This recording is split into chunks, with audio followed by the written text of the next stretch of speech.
राणी व्हिक्टोरियाच्या काळात बांधलेला तलाव आणि पांडवकालीन महादेवाचं मंदिर। आज आम्ही आलो होतो आमच्या गावातल्या माटोबा मंदिरात दर्शन घेतलं आणि वीराची इथे दर्शनासाठी यायची दुसरीच वेळ बरं का। मंदिर परिसरातच दत्त मंदिर सुद्धा आहे, मग त्याचंही दर्शन घेतलं।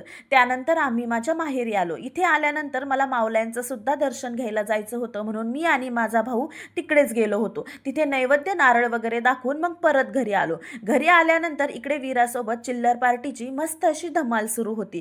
वीराच्या दादाने तिच्यासाठी एक छोटंसं गिफ्ट आणलं होतं, तर तेच तो तिला इथे देत होता। त्यानंतर भरपूर असा वानवळा घेऊन आम्ही निघालो।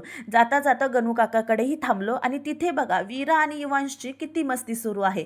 नंतर गावातच वीरासाठी नवीन पैंजण घेतले, कारण आता तिचा बर्थडे जवळ आलाय आणि बर्थडे गिफ्ट असं नाही, पण आता ती छान असं चालते आणि तिचे जुने पैंजण तिला बसत नव्हते। आणि सोबतच मी तिचे कानातलेही घेऊन गेले होते सोनाराकडून घालून घेण्यासाठी, कारण म्हटलं हे आपल्याला घरी काही घालता येणार नाही।